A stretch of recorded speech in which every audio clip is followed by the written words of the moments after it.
That's what you paid $100 million for, like big game player. And it's not just the goals, because I've heard this utter fucking nonsense from some idiot on Talk Sport talking about how Declan Rice needs to get more goals and be like Frank Lampard. That's not what he is. But He's his better. potential is agenda needs to be started. His potential is, God, I don't even know where his ceiling is. Ladies and gentlemen, welcome back to the Shirtless Plantain Show, the Arsenal edition. This is your host, Dean, and I am here with Gabby. What's going on, Gabby? The reverse jinx always works. Yay! And Coach. Coach, thank you for the instant reaction. Pause whatever you're doing right now, which is listening to this, and go bump Coach's instant reaction on the YouTubes and whatnot. But how are you doing, Coach? Welcome back from the game. I'm doing good. I'm doing good. That's good to hear. Putting Man. some northern scum back in their place is always a good time. Let me tell you. All right, man. Don't expose us to your gang warfare in England, okay? Like we got our own God. problems in America. Please, we don't need I all mean, when your game plan is Isak and Inshallah, Isak was available today, so that. Well, based on those last two statements from those two very clever people, I'm sure you figured out that you're here to listen to Arsenal 1, Newcastle 0. Our first victory in, was it 4 tries against these guys this season? This is yes. our fourth try. Yeah. Yeah. So that was getting a little embarrassing. It was getting a little embarrassing. It was getting a little fake narrative was being run. But before we get into all of that, let's talk about the lineup because we always start with the lineup.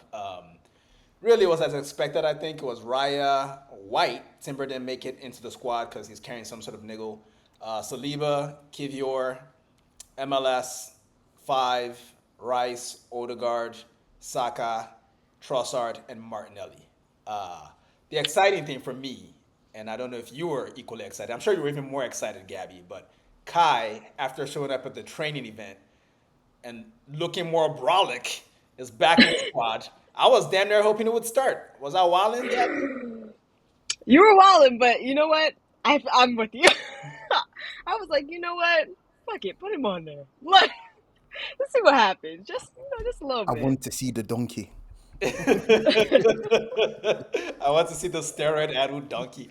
Like, because, this, it was in a game against Newcastle away at St. James's Park where he sort of really blossomed into the team. People talk about the Bournemouth penalty, but really it was him trying to snap Longstaff in half that really made him an Arsenal player for me. I was like, okay, now you're here. So I was a little bit excited about him being in the squad. That said, Jorginho was back in the squad as well. The bench actually looked decent for the first time in a minute, but it's a Yeah. little too late for all that, unfortunately. But this was the final home game of the season, so I know this isn't generally part of what we talk about, but it's our podcast, so we can do what we want.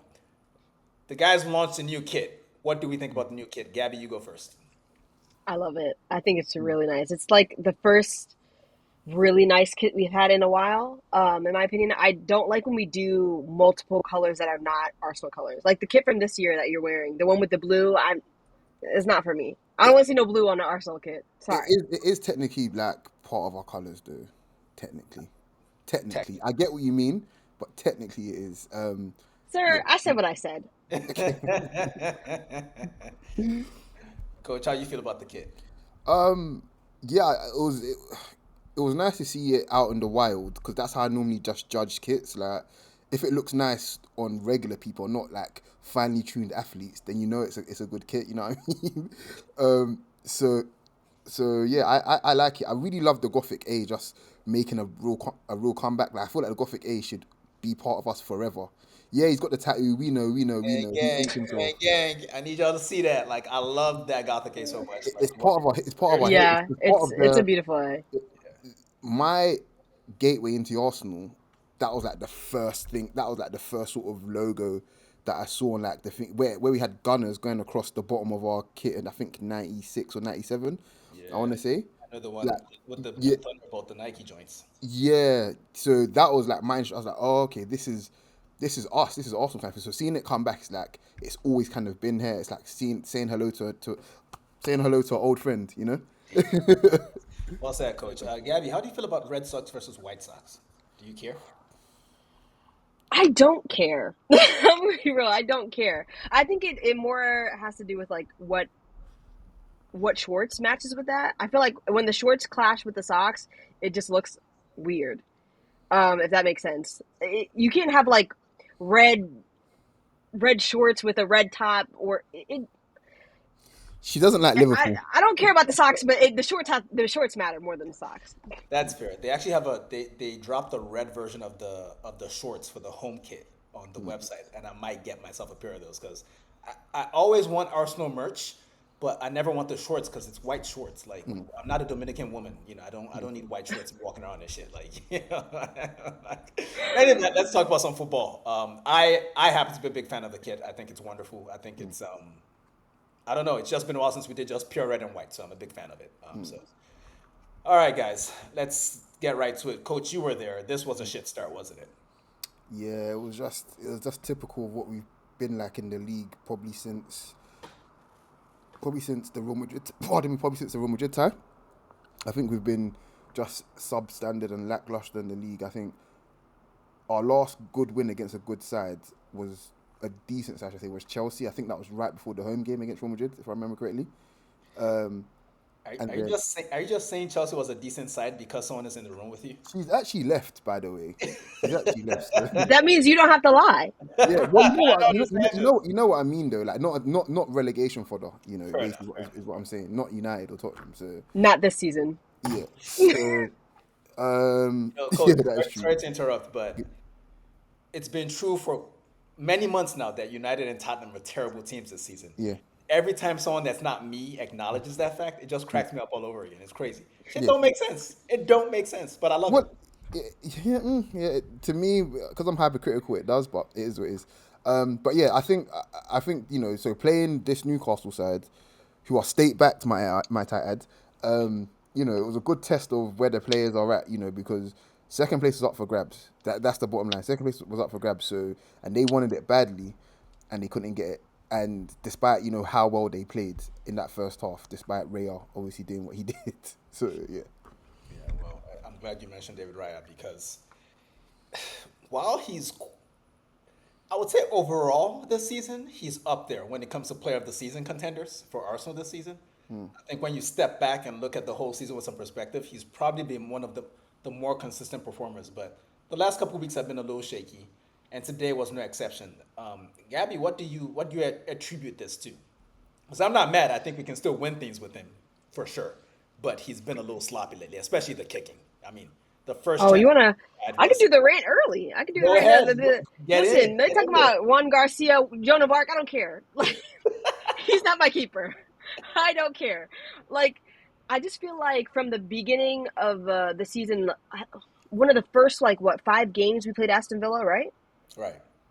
Aston Villa away, I think David Raya set the tone for himself this season. Like that, he kept us in that game so we can win it. Double save, Double save was just madness, and he's been doing that all season. I think that sometimes it's not like it was with Ramsdale. Well, he'll put us into trouble and then get us out of it, but put us into trouble again. I just think that the distribution recently, because he's not used to not having a tall man up there, is just been lacking. It's just been lacking. So he's been playing it on the ground, and he's not as good as with the ground passes. It's just sometimes I feel like he thinks a player is going to be there, but they're not where he thinks they are. And then, the ball comes back into our box.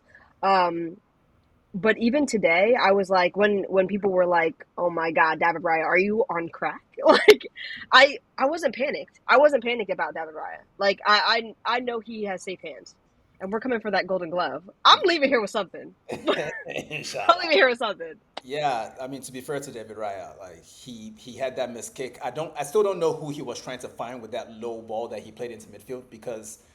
The closest person to the ball. Sorry, which one? Well, there was the one that led to the Bruno Guimaraes chance. That's what I'm talking about. Where he puts it. It was actually a very well zipped pass. He hit it with confidence, like it was supposed to go somewhere. But when you watch the replay, you're like, he didn't hit that to anybody specific. Like the closest person that would have gotten it, and if we were lucky, would have been Trossard. He's like the furthest guy up. Yeah. So it was, and the ball came right back. Callum Wilson does well to hold it up, lays it up to Bruno Guimaraes. He should score, I think. But David Raya is an amazing goalkeeper, makes a nice save. The ball is still in a dangerous area after the initial save, and he bats it out of danger as well. So technically, it was like a double save, you know. But yeah, there was that. There was a Livramento shot that I remember. I don't think Arsenal did anything of use, coach, until the 12th minute when Trossard had a shot. We got a corner from that. Then Nick Pope saved that as well. Um, I guess in general, like forgetting the chances that were being created, I just felt like we maybe, as has been the case in many Newcastle games, we maybe got our pressing structure wrong from the beginning of the game, which is why they were able to play through us so easily. Is that what you saw from your vantage position? If you had the So, technical cam, bro. so a couple of things. Correct me if I'm wrong, but they played a five at the back today. Yes. Yeah. So therein lies what they're playing a five at the back with some really, quick and decent attacking players in Gordon, Gordon and Barnes, and obviously Callum Wilson is just he's just not very good at football, is he? But it is what it is. He does what he needs to do. He fights people. So when Arsenal basically are overcommitting, and I put that in quotation marks, overcommitting kind of thing, it makes life easier for them to essentially pick a pass. They don't have to work particularly hard because they're happy to sit in. Like that's Eddie Howe in it. Like he's got no shame, which is fair enough. He's got no shame. He'll happily, you know, adapt his tactics to whoever he's facing, kind of thing. But when we overcommit and we overcommit without making forward runs, kind of thing, that automatically means that the moment we lose the ball, like Gordon and Barnes are gone. And what are they doing? They're making forward runs instead. So the moment they make forward runs, they push us back. So now, even if they don't get the ball, someone else is in space for Newcastle because we're scrambling. Whereas with us in settled play, sorry, should I say, in settled play, where we've got the ball, they're sitting in their deep block, sometimes mid block kind of thing, and nobody's moving beyond their back line. So it's easy for them. So the moment we do make a pass, they're ready settled, and then straight away they can get the ball back and just hit us on a counter or hit a player in space kind of thing. So it's not really about our press. I think it's actually more to do with what we do when we have the ball, basically. So Fascinating. Fascinating. To sort of rewind a little bit, Gabby, you tend to be, you have all kinds of reverse drinks and double jinx and triple jinxes that you do. I don't even know where you are with this stuff anymore. But early, when you looked at Newcastle's starting lineup and you saw that, we already knew Joe Linton wasn't going to play. So that made me happy from like a week ago or 2 weeks ago because I think he's injured. Then I looked at the lineup. You said we, like I was worried. I was thinking about who Newcastle was playing. I said, just put the points in the bag, bro. Like, That said, when you saw that Isak wasn't playing, surely you felt we could do this today, right? without Isak, they are. I mean, even with Isak, I still think they're thugs. Like, fuck them. So, without him, I'm like, this is just counterattack football. Like right now, I just, Anthony Gordon and Harvey Barnes to the world, see what they can do. So I was like, I think we can keep him out. Maybe. Do I think we can score? That's been the issue recently. And watching that first half when they were peppering our goal and they didn't have that much possession, I was like, this is not great. It's not great. But we both know that Newcastle has a lot of space in behind them. It's very frustrating because I don't listen to, I try not to, my best not to listen to commentary because they always have Lee Dixon on the call and not my legend. Fucking hate that guy. But he was doing a lot of like, Newcastle are really good to be in their shape and keeping Arsenal out. And I'm like, there's no movement. They don't have to do that much. Like, it's not like we're running in behind. We had like a few, maybe like 3 passes in behind or 4. 2 of them on Ben White's side, and one of them on with Martinelli, and the ball technically didn't get to them other than Ben White. And I was like, I mean, it's not like we're pulling them out of position or anything. We're just trying to break them down like we always do, and it's just not coming off right now. So I was like, I'm hoping we win, but if we don't, I wouldn't be surprised. Oh man, Whew. I don't know how you live like this, Gabby. I don't know how you do it. But some of those chances, Harrison Barnes ran through our midfield at one point, took a shot that deflected off number 5. Raya made a good adjustment to save it. That was probably my favorite save of the day from him. yeah, Does it say that again? What was it? Running through our midfield. Yeah, yeah, it was very Adele song. I hate it. Nasty. But the Raya save was quite fantastic. Then I'm not sure if it was from the same corner, but Dan Burn basically had two chances on one corner attempt because there was a header. Raya saved that. Then I don't know if it was him or Botman. One of them big motherfuckers got a toe on it after the save, and Raya saved that as well. We cleared it. Then there was also actually, you know what? That was probably their final really good chance of the game, I would say. Yeah. After that point, I want to say around the 30-minute mark of the first half, we finally got our shit together. Yeah. Was there something we changed, coach, or was this just Newcastle getting tired, being moved around a little bit? I don't think we're doing a lot with the ball, but not having the ball is work. Yeah, so I think a couple of things. We started to get MLS on the ball a little bit more, and I think one of the key things for us and the way we want to play now is whether it's in Calafiori, they can essentially dictate our tempo, which is a good thing, I think, because it's not going to come from the usual suspects of Odegaard or Five or whoever's going to be playing number 6 kind of thing. So what that then allows us to do is he can see the whole pitch, whether he's going to pass the ball out wide or switch it or drive with the ball kind of thing. So now Newcastle have to essentially account for three different possibilities when he has the ball. The more he had the ball, basically, the more Newcastle had to actually decide, and we were committing them to make a decision. They make one decision, we do what they don't want us to do, basically. Do you know what I'm saying? Like, so they account for we've funneled over to the right, so there's no space for the ball to get to Odegaard or Saka. Okay, Martinelli and Trossard just swap and just make an underlapping or overlapping run, whichever one suits them, and I'll just go for that pass kind of thing.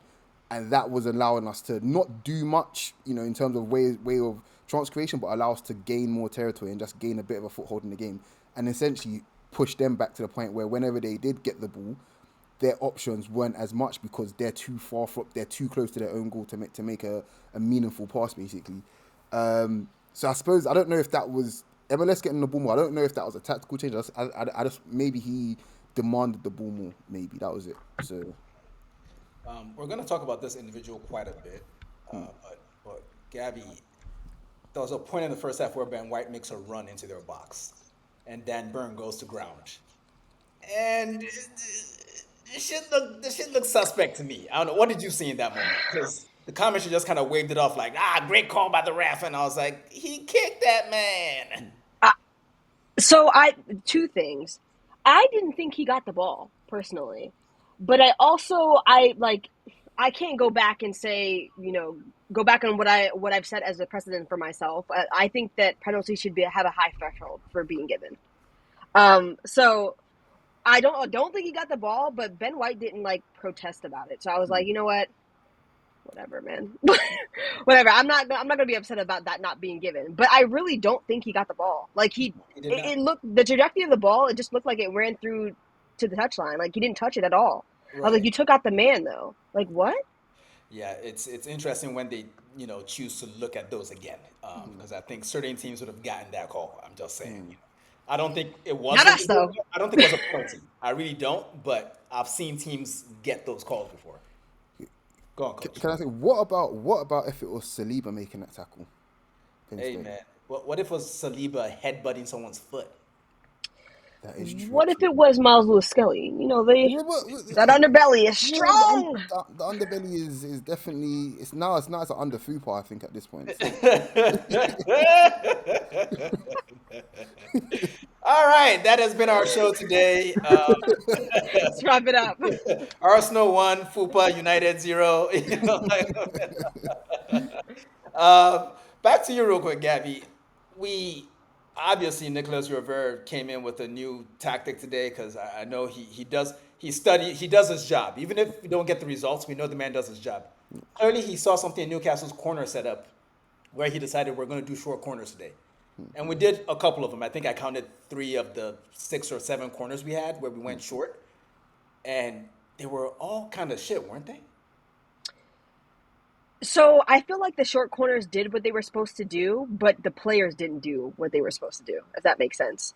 At least 3 of those short corners, you lay it off to Odegaard. Saka's on the corner, you lay it off to Odegaard, he lays it off to somebody at the top of the box. And instead of them taking a shot, we started doing nonsense. So we started overthinking, or we weren't ready for the ball, took an extra touch or a heavy touch, couldn't set ourselves. And I was like, what?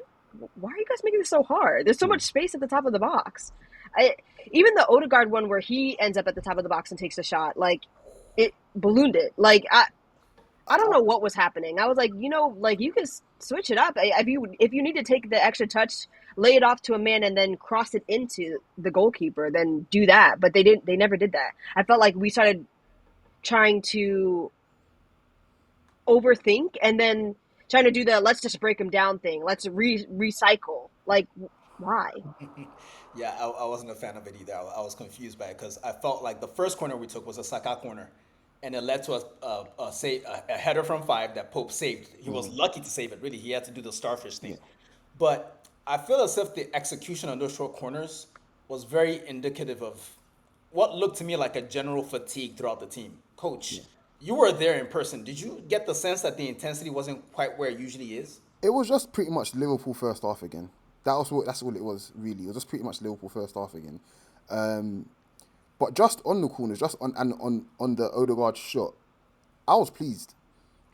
I was pleased because the more you do stuff like that, the same way Harvey Barnes took a shot on his weaker foot after driving with it, it got a deflection. David Ryan had to make it a main save to make it. One of those just cannon in off of Dan Burns' fat face. Do you know what I mean? Like it can happen. So yeah, it balloons, but sometimes don't take a touch. Don't have composure. Play like Bruno Fernandes. I can't believe I'm saying that. Ugh. But do you know what I mean? Like Yeah, sometimes just do dumb shit. Basically, just sprinkle some sometimes. risk in there. Just Yeah, scare just put some risk in there. And, you know, people always look at the end result, but I'm always just looking at if you're doing the right thing there, which it was to me was the shot kind of thing, especially on those short corners, because there was a weakness there. They loaded their box. They made sure that any ball in the air, they were going to contest it. So, okay, cool, you're going to do that. Now you have to figure something else out when we go short. Keep doing stuff like that. Bit of risk in there, and something will fall for you, in my opinion. So, yeah, but the actual corner routine itself, you know, I don't know if it was fatigue. I think it was more of just bending the knee and accepting. We got big guys, but they've got bigger trolls in guys. there, man.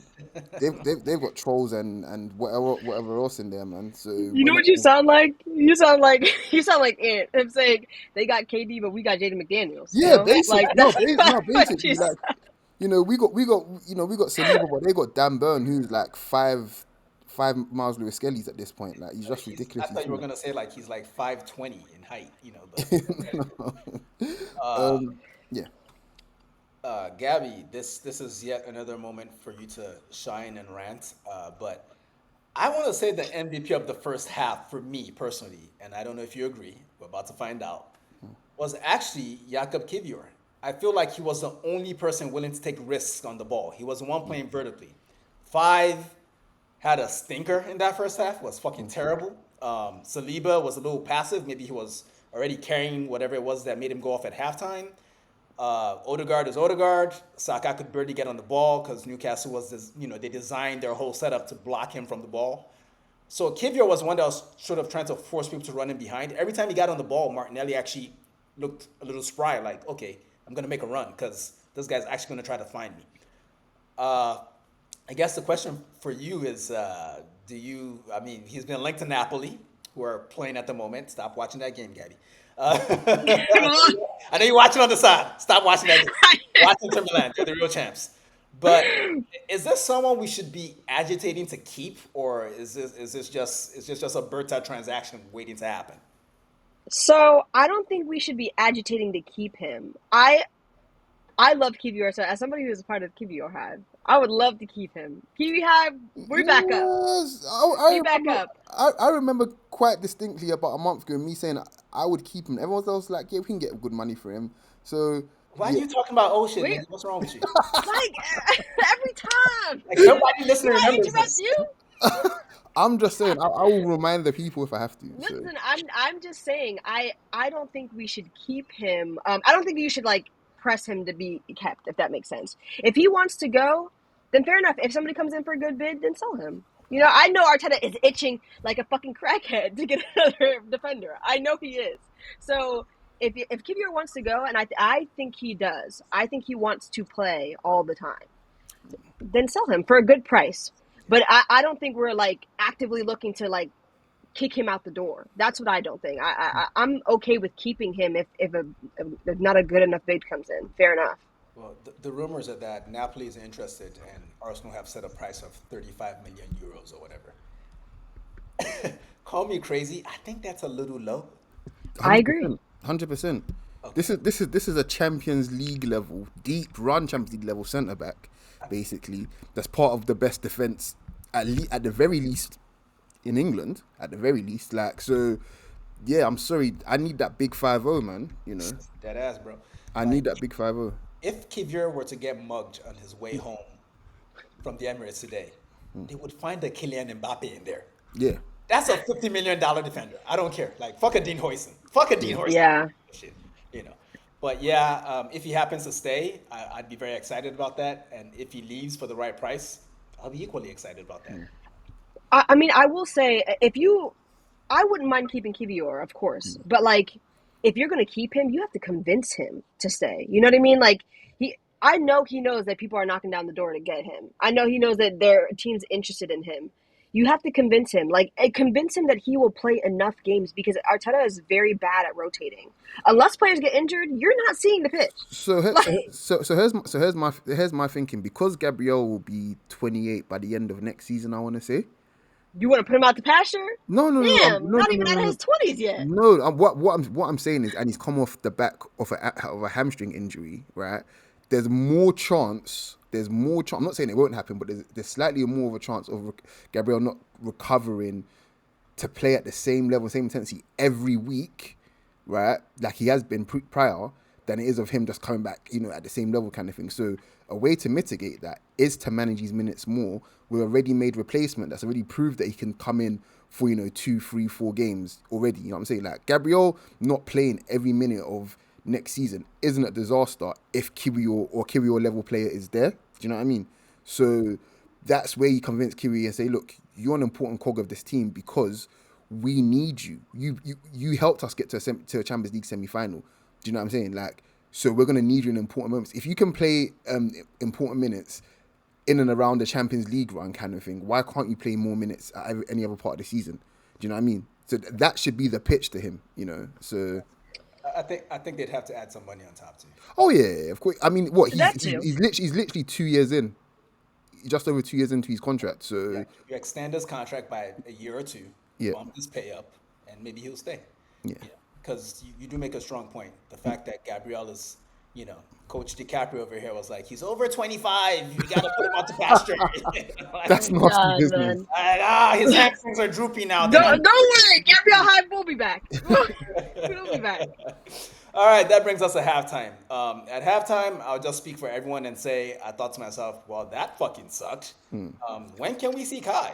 That's where I was at with it, because when he went to warm up, I was really excited about that, and so were the crowd, I'll just say, when I was looking at that halftime, I was like, Martinelli, it's time to hit the bench, buddy. What? It's time to hit the bench, buddy. Put your shot on the left wing and put Kai up there. I'm sick of this. Let's talk about that. Why?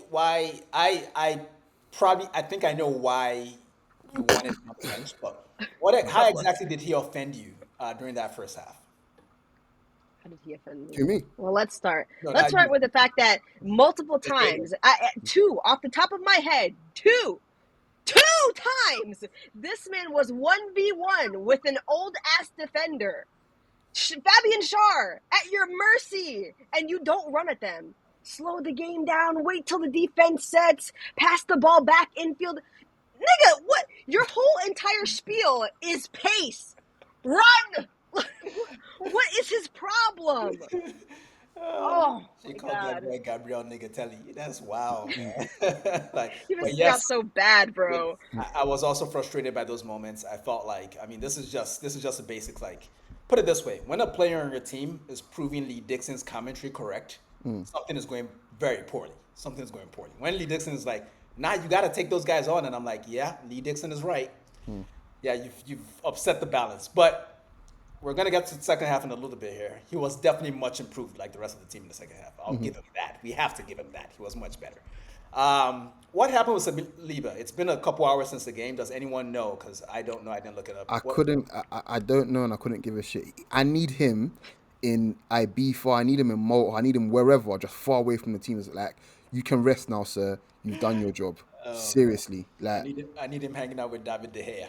If you basically, yeah. Like I'm more than happy to see him, yeah, that should be his last game of the season. I think just go and rest. That's fair. Hopefully it's nothing major. Yeah.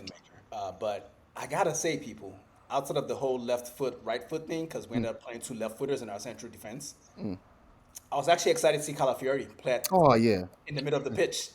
Listen, sometimes just play people in their position. Center backs at center back. It was very exciting. And I gotta say, people, I might be gassing it. I think he made a difference. Oh, 100%. 100%. This is. Can I go? Of course you can go. Okay, so when I mentioned the forward run thing, right? That was the only difference between the first half and the second half when we had the ball in their half. It just pushed them back so much, and it made them think and made them make decisions. It made them uncomfortable. It made them have to defend their box in a way that they want to defend their box by defending high crosses. That's what they force us on us to do. That's what they want. They don't want to defend their box when people are running off them because they're big, slow, and clunky. One false move and it's a penalty, or mistimed tackle and the players through on goal. Because like they don't want to. They only want all Newcastle want to do is force teams wide and force them to cross it to Botman, Burn, or whatever tall fucker is there. That's what they want to do. They don't want guys that are pinning them, that are got guys running off them. They hate that. Odegaard a few times received the ball in such dangerous areas for them. When they came out to him, he just popped it around them with a one touch, and he was in, kind of thing. He can make the pass on his terms, not on their terms, and it made them so uncomfortable. And what Calafiori did to help alleviate our problems in the first half was he was playing centre back, but he just overloaded, committed, and played higher up. There was a move I remember early in the first half, in the second half, sorry, where he made 3 separate runs, and all 3 of those runs emptied up lanes for us to play in, kind of thing. And he knew he wasn't getting the ball, but if he did, he's in, kind of thing. But it was too risky of a pass. But all he did was just asking the question until something opened up. And that's why I say it's so important when we talk about runners coming off runners off the ball and stuff like that. Oh, this midfielder needs that run. To a certain degree, it makes sense. It's not just for the midfield. It's for your whole attack. It's for your whole attack to function. More of those runners means Saka can get the ball in a place he wants it, kind of thing, so that he can beat his man 1v1 and then curl it top corner, whatever. So Calafiori, with his commitment there, it helped 1,000,000% for me. Very well said, Coach. Gabby, given that Calafiori is arguably the most handsome man at the club, I feel we'd be remiss if we didn't let you say arguably is a little bit. I know. I think you need to take the word out, but go on. The most handsome man at the club is the manager. Put it that way. I'm just saying. I saw him show up at an Arsenal fan event last night, and everybody's panties got wet. So I'm just saying, but I'm saying. I'm not saying, but I'm saying. So. What? Isn't he Adidas's first ever underwear ambassador? That's wild as fuck, man. Hey, listen. If you got it, you got it. You got it. Flaunt it. Yeah. Oh man. But yeah, I just thought. I mean, Coach did a very, very intelligent, tactical examination of what Calafiori brought to the team. But for me, I just thought to myself, oh, he's actually taking up that space that Newcastle are giving us. Like when they set into their block, he moves up with the ball and commits them. Off the ball, he was making those runs and creating lanes. But with the ball, when he had the ball, instead of deferring to 5 or deferring to Odegaard or whoever was dropping into his space, he just carried it into the space and kept everyone a little further forward. And I really appreciated that. And it was weird because you watch Saliba every week, and he looks like this unimpeachable colossus, but he really wasn't doing that today. There was a lot of deferring. And so it makes me think maybe he was already carrying the little niggle he had that made him go off at halftime before the game started, because he just didn't seem very aggressive with the ball. Without the ball, when he was having to run backwards to stop Harvey Barnes and all that stuff, he looked like himself. But on the ball, he was deferring a bit too much. I knew the second half was going to be much better by default because of how bad the first half was. I was like, we can't be worse. But the first indicator was MLS on his side of the pitch doing a spin and taking a shot. It got deflected out. Yeah. But at that point, I was like, okay, it feels like we're almost emphasizing where there's more space and we're trying to use it because we have good footballers everywhere on the pitch. And the goal didn't come from the left side, but the goal did come. And it was Declan Rice, but what Gabby is beginning to look like his trademark goal for us, that swept finish. So I can think of West Ham last season, away at West Ham, away at United, and now today. So three makes it a trend. I'm not gonna put you on the spot to rank where this goal counts, but I think now is a good time to just talk about Declan Rice and his season, and why you think, and I'm assuming here, why you think he's the Arsenal player of the season? Man, that's what you paid $100 million for. Like, big game player. And it's not just the goals, because I've heard this utter fucking nonsense from some idiot on Talk Sport talking about how Declan Rice needs to get more goals and be like Frank Lampard. That's not what he is. But He's his better. potential is agenda needs to be started. His potential is, God, I don't even know where his ceiling is. I think that more than anything, the thing that I love the most about Declan Rice is his mentality. Broken foot, he don't give a fuck. He's gonna be on the pitch, like, and I'm not saying that's necessarily right all the time, but he just shows up when he must. It's very rare that Declan Rice doesn't show up for it. Even when the team looks horrible, Declan Rice looks like he's men amongst boys. Like, it's just, I'm really grateful that we bought him. I'm really happy that he's in our midfield, and he's going to be in our midfield for many years to come. And I just know that he is going to get better from here. He's going to get so much better next season, because I think he's really tired. I think he's really tired. He could barely walk at some point. I was watching him off the Yeah. ball. And he was hobbling. He kept looking at the bench, and Arteta kept not making eye contact. And I was like, "Oh, is that a ball boy over there?" I don't know. Listen, Don't look at me. Yeah. that's what happens when you're next to five in your midfield. That Georgie ain't in there with you. Papai can't hold your hand. I don't know. I'm really happy that he's there, and I think he has the mentality to help others raise it, because I feel like we lost a lot with Gabriel. And I'm not just saying this because I'm a huge Gabriel fan, but I think we lost a lot when Gabriel went out. Mentality wise, he's like, somebody said on a pod not too long ago that if Declan Rice and Saka and them are like, the engines, the workhorses, the people who get the things done, like, Gabriel might be the heart of the team, genuinely. And I just feel like Declan Rice had to be that for the last few weeks, for the last few months that he's been out. He had to be that, and he's carried us in a lot of games, a lot more than he should have, and not just with goals or assists, not just with production, GA, but also with mentality, like directing players. I think that's really important, and that's something that I like when players have, because it's the intangibles that a lot of people don't talk about.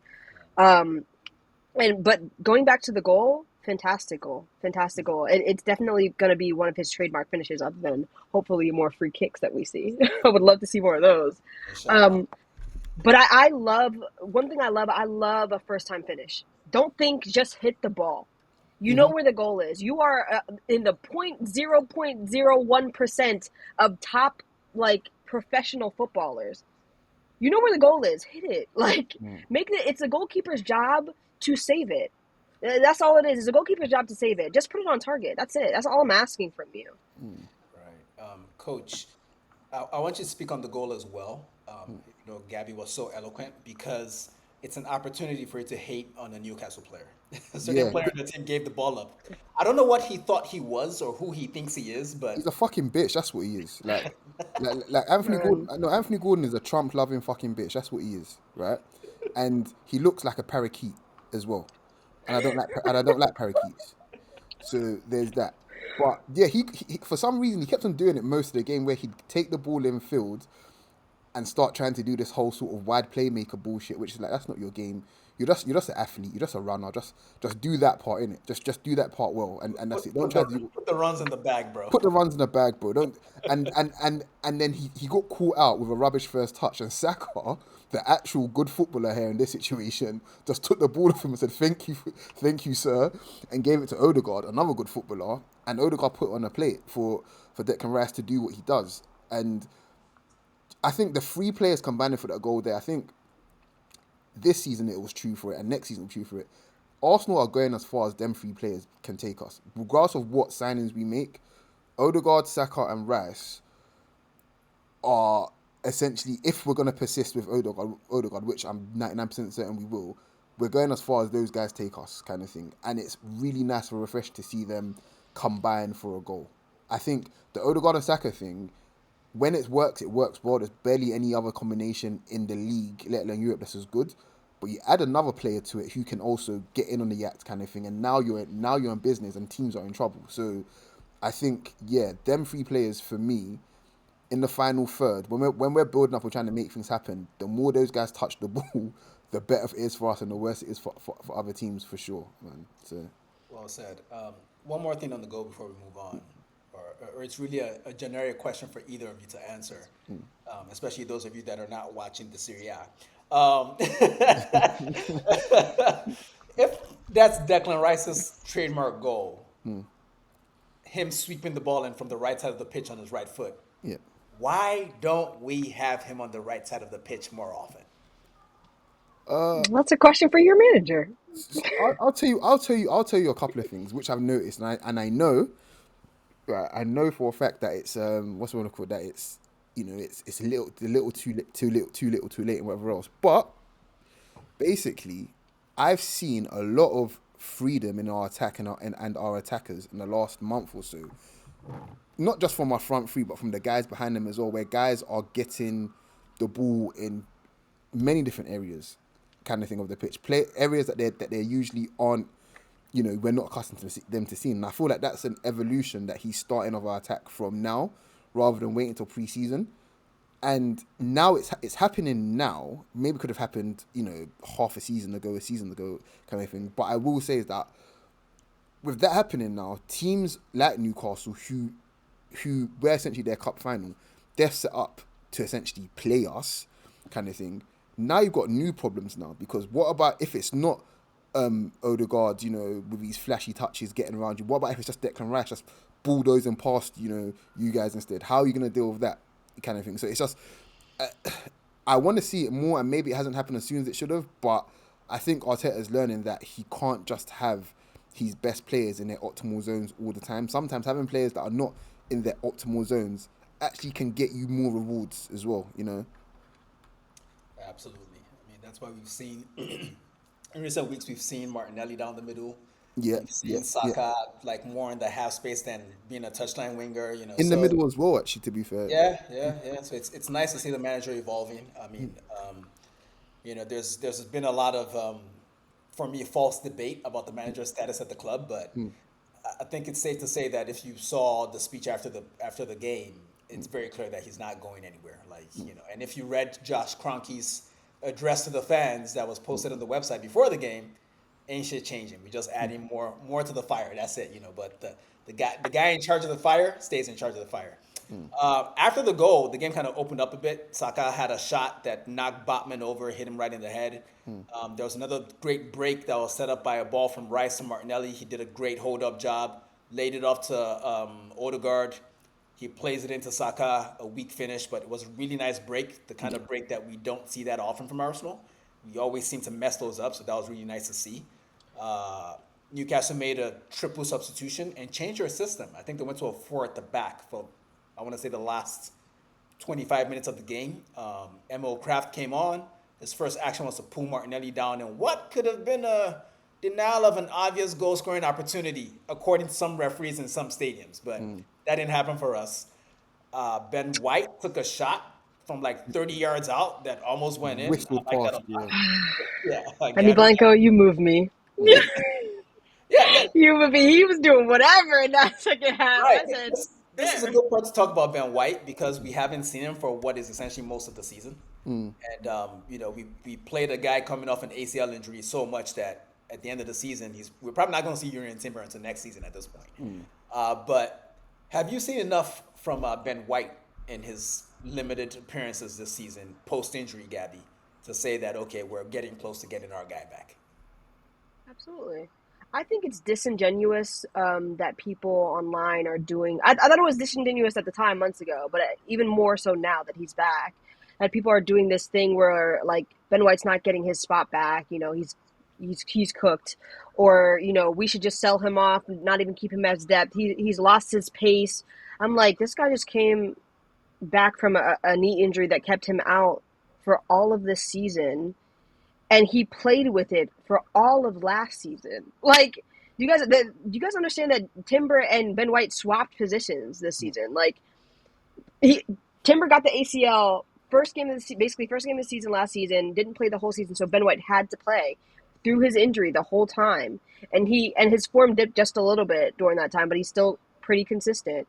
Gets the surgery now this season. He's been out for the whole season, and Timber played the whole season on his own. I was like, you guys have to let them like get back up to speed. Like he's been out for so long. He's gonna look a little bit rusty, especially. And we know what, at least I do. I know what Ben White's like weaknesses are. You know, I don't think it came out that much in this game, but I think it was a mental gap, at least in this game for him, where the attacking side, we already know he's good at that. He wants to maraud forward and link up with Saka and Odegaard. But the defensive side, there was a moment where they I forgot who it was, who runs through behind Ben White, and he's so deep. He's playing like the Zinchenko line. Everybody else is so far forward, and he's so deep. And I think it's because he just doesn't trust his body. Like, he doesn't trust his body to sprint back.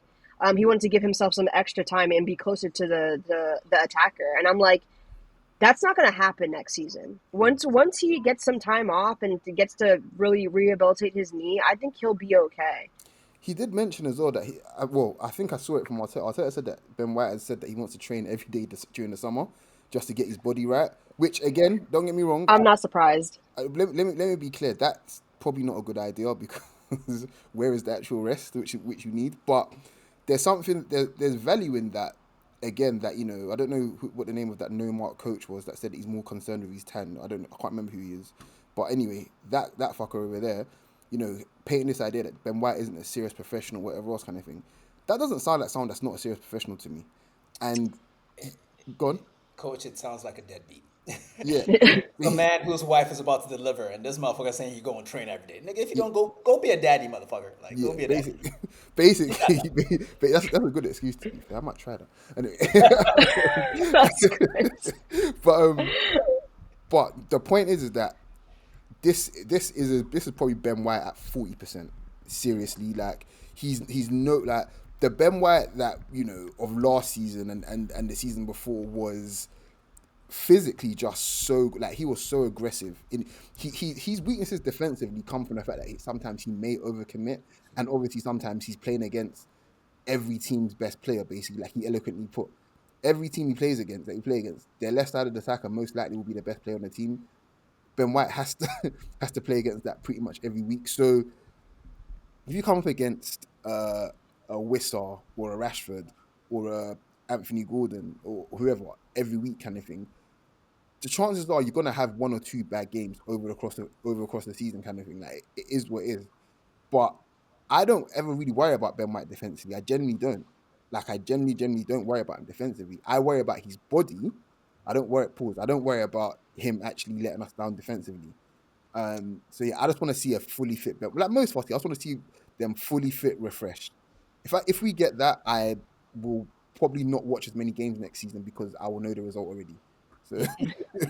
And one more thing on Ben White. I saw a quote. I don't know the article that it's from or who he was talking to, but there was a quote that came up today about Ben White where he was talking about how proud he is of Timber and playing the whole season, how he feels bad, like, because he hasn't been available to give him some rest. And I was like, yeah, like, exactly. I was like, they both need to be fit at the same time.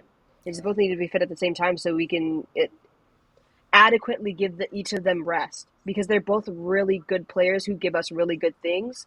I think Timber is a better defensive player. I think Ben White is way better attacking wise. But yeah. Yeah, I heard all that, and all I thought while both of you were talking was, man, I miss Tomiyasu. Anyway, we move on. Why must you bring him up? Coach, you were at the stadium. There was a moment, specifically in the 73rd minute, where there was someone lumped the ball from the Newcastle side into the Arsenal half. And Miles Lewis-Skelly climbed the ladder to nod the ball away from Dan Burn. Yeah. The stadium reacted to that. Yeah. Give us a little more color there, you know, and don't be. I feel it was more like it was half surprise and half like go on, lad, get in there kind of thing. It was like, holy shit, he's done that. But, oh, yeah, keep going kind of thing.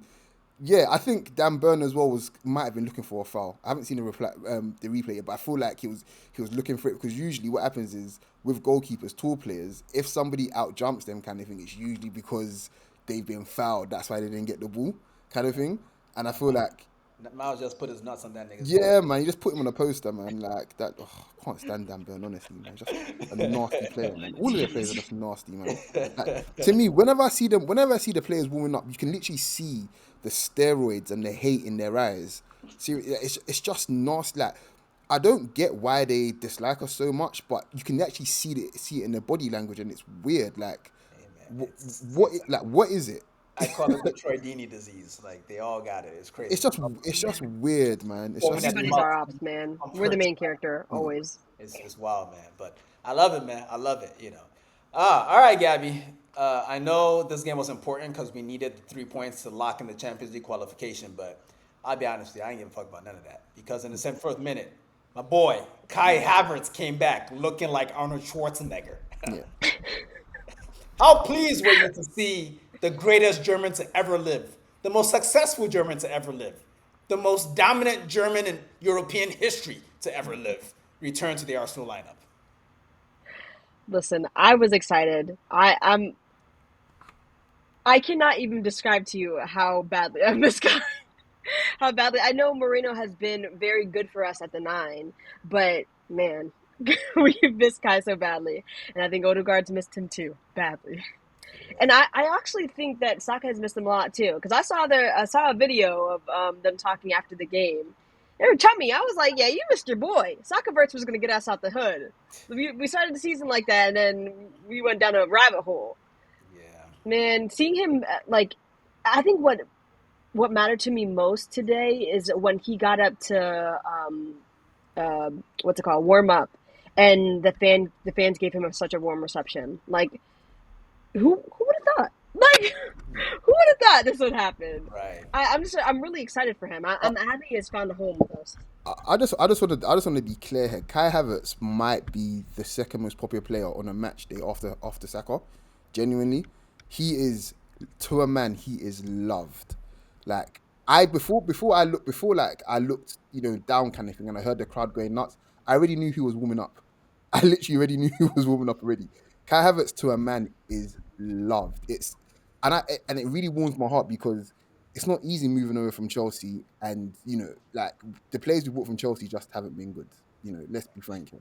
They just haven't been good. Other than Jorginho, but yes. Yeah. So yeah. But even then, like, Jorginho hasn't been an important or key cog the way Havertz has, or the way David Luiz was for us years back, or even our number one goalkeeper and Peter Cech. You know what I mean? So, like, Havertz is like the first one that we've bought that the fans have genuinely loved. I don't feel like, fans will love players because, to annoy rival fans. This is beyond that. Right. We just love Kai because it's Kai. He's an honest player. Go on. And the other thing is that I think of all the people who have come to Arsenal from Chelsea, he's the only one that got a song. Yeah. None of the other ones got a song. Yeah. So that just goes to show how much we love this guy. Yeah, well, Jorginho's got one, but it's an easy one, isn't it? Like, which this one we actually went to the drawing board. Just saying Jorginho over and over again. That's all. Jorginho. Yeah, that don't count. Yeah, do you know what I mean? So, I mean, that's literally the Chelsea song. But Oh Jorginho, my God. that niggas know one word in a song. That's it. Yeah. They don't know no other words. Yeah, the thing that probably, which is weird because I didn't notice it. Coach, you were at the training session in midweek, the open training session on Tuesday, I believe it was. yeah. Did you Wednesday. notice his increased physicality, perchance? Because it was pretty obvious when he came on the field today. So do you remember, like, literally I told you guys, Havertz is back, and I took a picture straight away. I sent you guys straight away. The reason why I sent it was because I was like, I hope these guys can see what I'm seeing. Like, I don't know if you came across in the picture, but I was like, Nah, yeah. was up in the rafters. Like, Yeah, somebody has been on the Chelsea youth team care package. Now, if you know about Chelsea youth teams, basically. But someone's been on that, because there's been a lot of, he's been in the gym. But you know what usually happens with footballers when they're off injured for a while, they just get in the gym and they get bigger by nature. He'll probably slim down a little bit before the season starts. But what we hope to find is that he's gained genuine like more strength, if that's possible. He's gained more strength and more like sturdiness, if you like, more resilience, more being able to absorb more games and absorb more hits and shit like that. That's what we're hoping for. So, Well, I'm just hoping because I think we've talked about this on the pod before, but when Kai Havertz came to everyone's attention back in the day, yes, I know Inter Milan just did some dumb shit, okay? I have a cell phone as well, okay? Relax with all that. This is an Arsenal pod, chill with all that. But when he transitioned from Leverkusen to Chelsea, he also went through a growth spurt where he yeah, went from about 6'1" to about this current 6'4". yeah, And he sort of, if you watch him before and after, you can see that he lost some dexterity. yeah. Like he's a little bigger, more of a Man, target man template, but he's not. don't do that. I'm telling you, don't ever go watch the comps of him at Leverkusen. He's a completely different player. Like, Hmm. genuinely, if we could ever get that Kai back, we would be the best team in the world.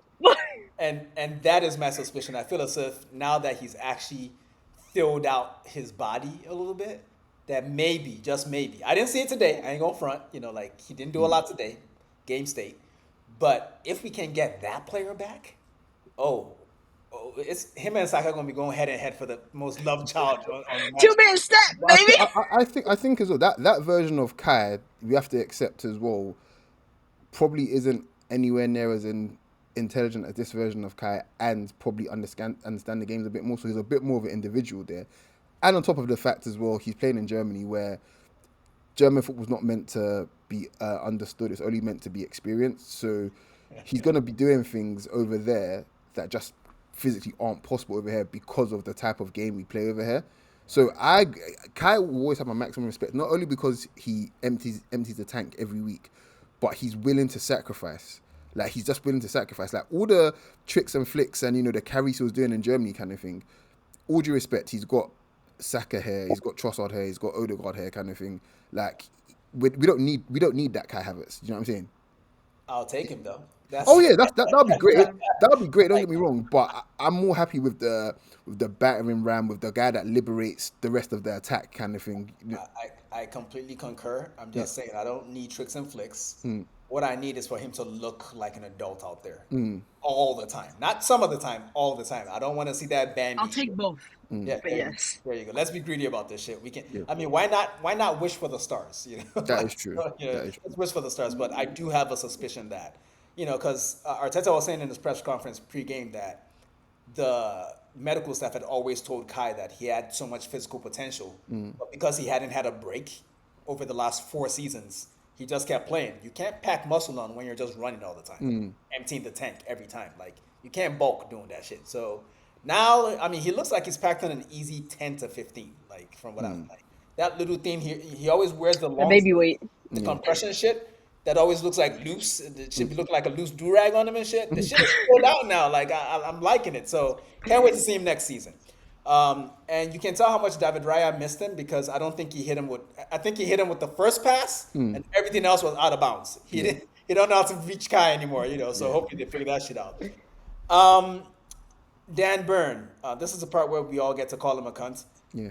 He fouled Kai, then threw the ball at him, and I don't know. I remember not that long ago during the same season, Declan Rice getting kicked, and him being accused of kicking the ball out of bounds or whatever, and getting a red card for that, or a second yellow. And now we're having players literally throw the ball at their opponent, and Simon Hooper didn't care about it. Who, by the way, I would say he had a good game. Otherwise, the referee Simon Hooper. We know why though. We know why. Can I tell you why? Because it's over. Because they already gave the championship No. to David Coote's friends in Liverpool. Yeah. Oh, he was the one. Yeah, he's a good ref, though. I would actually argue that, because I pay too much attention to this stuff. I think Simon Hooper is actually the best of the current set of refs. Him and the one that has the weird crew cut, but I forget his name at the moment. Yeah. But I just think it's ridiculous that teams like Newcastle get away with this shit. They're the same ones that Bruno Guimaraes elbowed Jorginho in the head a couple years ago. Yeah. And I had to watch people bitch at Nicholas Jackson for elbowing Botman the other weekend. And I'm like, Newcastle get away with this shit all the time. Yep. But Yep. they don't get the calls against them. And now Arsenal, the team that arguably has the ball the most in this league, has more red cards than any other team. That doesn't even make any fucking sense. And then they get to run their agenda about discipline. We need to worry about shut the fuck up. Like, Man, how about these refs learn some fucking discipline and do their jobs properly, But anyway, we're not going to linger on that. Wait. Let's not be too hasty though, because we call Dan Burn a cunt. I need to have my own spiel about Bruno G. Yeah. You will always have an enemy in me. You are a fucking rat. Like Yes. you're the most united Chelsea player I've ever seen in my life. That little dive that you did in the box, Oh man, rat. That was embarrassing. that was pathetic. From where I was sitting, I was like, hold on a second. You could clearly Embarrassing. see you overran the ball, and all Ben White did is just muscle you off it. Even when I say muscle, that's me being very, very kind. It wasn't even that. He just overran the ball. You know what's crazy about that moment? Yeah, When he squared up Ben White, yeah, I instantly thought to myself, he's gonna dive. I yeah, instantly thought that because it's Bruno G. Like yeah. he has led the statistics for the most fouled player in the Premier Mm-hmm. League pretty much since he came to the league. And I was like, I hope Ben White is aware of that because Yeah. if you get too close to him, he's going down and he's gonna try to get that penalty. Mm-hmm. And Ben White barely touched him, and he just embarrassed himself. He really should have gotten carded for that shit. Listen, don't worry. He won't be in the league for much longer. He gonna go out there with Pakatatu soon. So, Both of y'all getting locked up. so here's my thing with Bruno G. He's really, really, really, really upset that we didn't sign him. Like that's more than what it is. He doesn't. He's Brazilian. What the hell is a polar bear doing in Newcastle, bro? Like for real. Like, do you know what I'm saying? Like there's no reason why he should be in Newcastle, and he's bitter about it. So he tries his very best every game to remind us of it by being just a nasty bastard. But we don't. They even asked him what team do you enjoy scoring against most, and he said Arsenal, kind of thing. What he needs to realize is that we don't even know how to spell Guimaraes. Like we don't even know who you are, bro. Like he had to, like he's the leader. Him and Eddie Howe are the leaders of this sort of like rivalry, apparent rivalry that we have with them. But it's almost like to me, it's like Serena versus Sharapova. Like they've got more relegations in the last 15 to 18 years than they have trophies. Like I don't even know who these niggas are. Like let's be real. And it's funny that every game he always has to make. There's always a story involving him. But it's like, bro, we don't care. We literally don't care. It's wild. Dan Bourne pulled that shit. Guimaraes pulled that shit, and the person that got booked was Arteta for putting the ball back on the field when it went out of Yeah. bounds. This is crazy. Can I just Arteta getting the yellow card? Fair enough, whatever. But like him getting the ban, I do not remember him getting this many yellow cards this season. Do they hold over the whole season? He's banned for Southampton, correct? That's what they said on that commentary. is the go on. That's what they said on commentary. Yeah, that is the most apt end to the season. Genuinely, it's the most apt end to the season. Like ridiculous. Well, I love that the crowd responded to his yellow card by singing the Arteta song. That was fucking lovely. I think the last 10 minutes of the game, like we really just. It was nice to be in the Emirates. Let me say, which was lovely because we haven't done a good job of holding on to leads, but I didn't really feel very tense about the last 10 minutes of this game. No. And I think we'd be remiss if we didn't. Gabby actually busted out the Kieran Tierney jersey. Kieran Tierney came on as not the last sub, the penultimate sub, because Jorginho also came on, and they both got very nice receptions from the crowd. That's probably the last time we're seeing both of them at the Emirates. Jorginho is heading to Flamengo, wants to play in the Club World Cup for them and play next season in Brazil, his actual country, not Italy. Still don't understand what the fuck that was about, but you know what? World War II history, blah, blah, blah. And Kieran Tierney would be heading back to Celtic, so essentially they're both doing homecomings at the end of the season. But Gabby, briefly, a quick tribute to your boy Kieran Tierney. KT, man. Literally farewell to my sweet prince, because you were supposed to take us to the promised land. You were the one that was supposed to be the captain. Like I saw it in my eye, like in my mind's eye, I saw the picture. It was just so, the way that your career has gone at Arsenal has unfortunately been ridden with injuries, not of any fault of your own. I hope that you can stay fit at Celtic. I want you to feel joy again. Like I wish you well. Indeed, I wish him well as well. We all do, and I would say, like, in a strange way, I actually kind of relate to Kieran Tierney a little personally because he's a lefty, and he's thoroughly injured all the time, which is exactly my life story, which is crazy because I don't even do shit. I just be home, but I be getting hurt anyway. But yeah, it was really nice to see him, and Jorginho, I'm actually sad he's leaving because if he was staying, then I know I would know in my heart for a fact that we would get rid of number 5.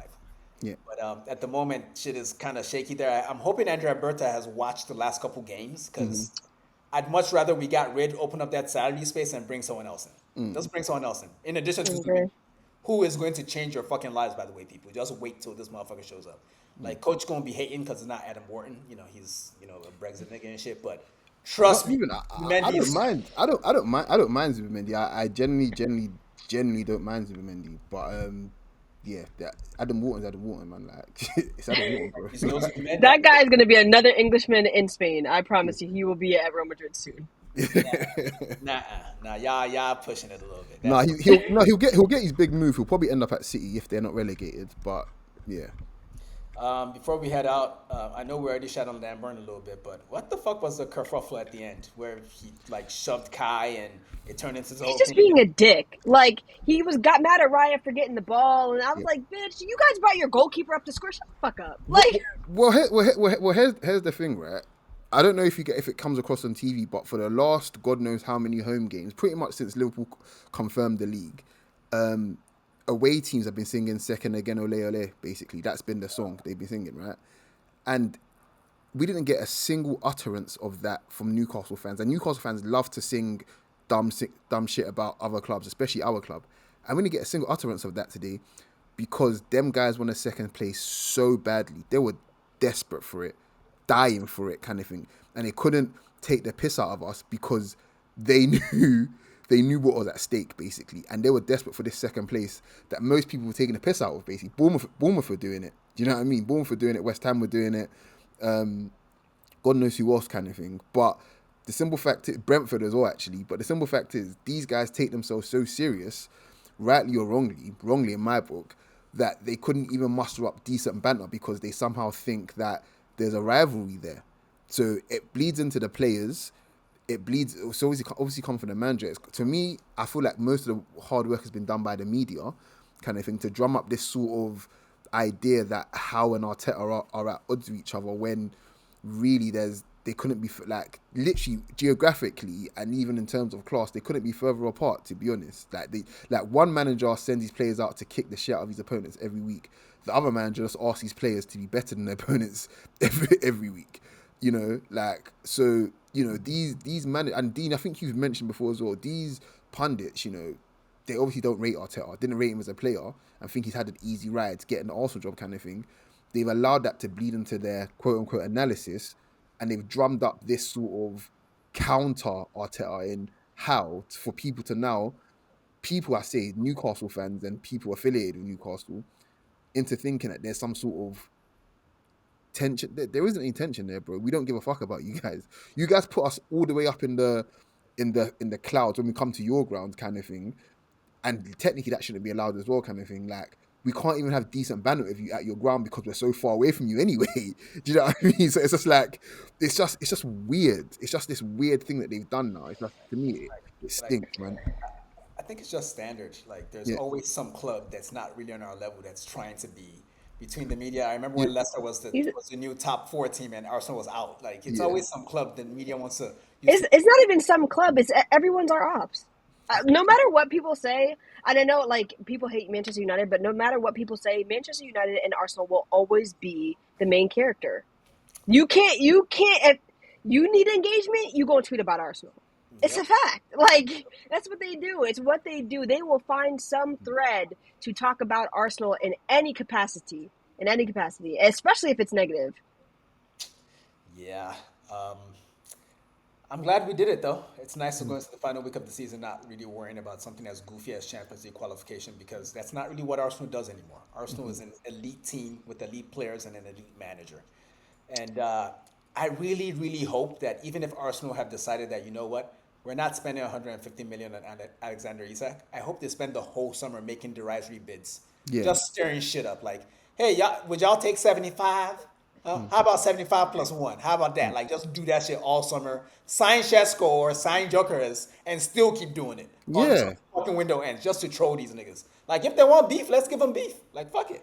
Like, that's where I'm at with it. Yeah, I'm petty enough to accept that, but also I also don't like the idea of them thinking they're worthy enough of. Like, I'd love for us to do that dumb shit with United because it's United. It's fun, innit? It's Batman and Joker shit. But Newcastle are legit not even Clayface level of adversary for us. Like, I don't even know what I'd call them. Like seriously, Oh man, can you clarify what you meant by Clayface? I don't want people to think you're racist, even though you are. Clayface is actually a decent villain, but he's not Joker. Is basically what I'm saying for Batman. Nobody's Joker. Do you know what I mean? Like, Oh my days. All right, folks. On that nerdy ass note, I think we've done enough today. Yeah. Arsenal 1, Newcastle 0. Anything else for the folks, people? Listen, the one thing I will say, while we don't care because we've qualified, Forest, I know you can beat Chelsea. I need them back. I need them back in the Conference League. You don't get to not have. You don't get Champions League. You don't get Europa. You're back in the Conference League next year. You get I need that. I need that. Coach? Because you guys talk too fucking much. This is officially our first podcast on. Oh, really? Yeah, let's just keep it rolling. Just keep it rolling. Okay, cool. All right. Well, you know what to tell the people then. Peace. Peace. Hey folks, this is Deen from the Shirtless Plantain Show. Don't forget to subscribe, comment, and follow us on all our socials. You can see them right beneath our recordings in every video. Thanks again, and see you on the next one.